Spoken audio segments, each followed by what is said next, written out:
Well, it looks like we're ready to record in there, so got to put my phone on silent or it'll be making those obnoxious buzzing noises all the way through the recording.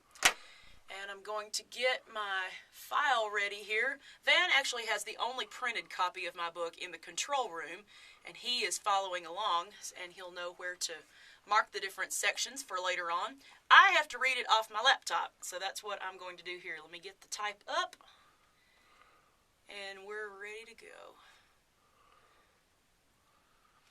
You are about to hear the introduction of Songs in the Night. No one has ever heard it before, and this is the start of one of the greatest things that has ever happened in my life, and I'm excited that you're sharing it with me. You ready to go, Van? All right, let's do it. Say when.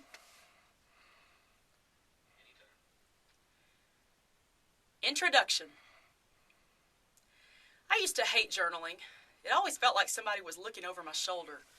I think I had visions of my 8th grade English teacher and the dreaded "How I Spent My Summer Vacation" essay in my head. I confess that I also used to think journaling was one of those things that artsy, outdoorsy people do.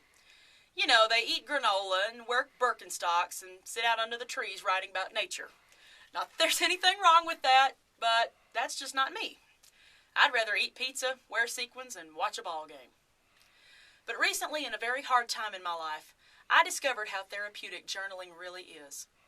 When I was stressed and overwhelmed, I took a minute to write everything down, and somehow whatever was bothering me didn't seem so foreboding anymore. Even now, I still go back to the computer whenever I have something on my mind. So I started writing everything that God was showing me down in a notebook. I was learning so much so fast that I couldn't remember everything if I didn't keep a journal. I quickly filled 2 notebooks with script... Okay. Well, it was really going good up to that point.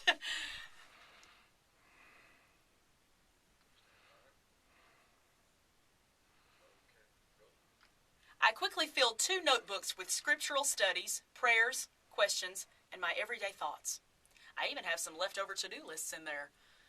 On one page, I have an extensive study of Philippians. At the top of the page is a scrawled reminder, "Don't forget black shoes." I believe that God placed the idea in my head and the desire in my heart to turn those journals into a book.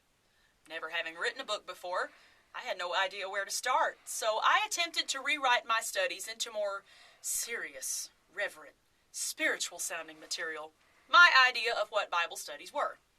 I read the finished product and was bored with my own writing. That's bad. Who wants another textbook? Nobody I know. I decided to rewrite the studies and journal entries over.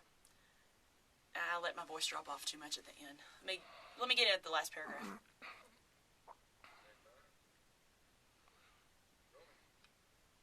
Who wants another textbook? Nobody I know. I decided to rewrite the studies and journal entries over. I believe that Bible studies certainly are... All right.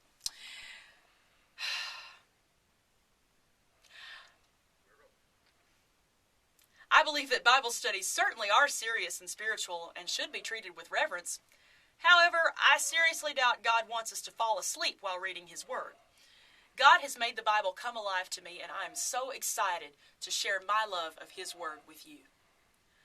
However, part of me wonders what business I have saying anything about the Bible. The more I learn, the less I feel I actually know. I take comfort in knowing there are people far less knowledgeable writing books about things far less important. I have learned throughout my life that what people really want and need is a personal connection with God and with each other. I believe that we learn much better from things we identify with and relate to. Thank God He doesn't require us to be perfect. I stumbled a little bit there.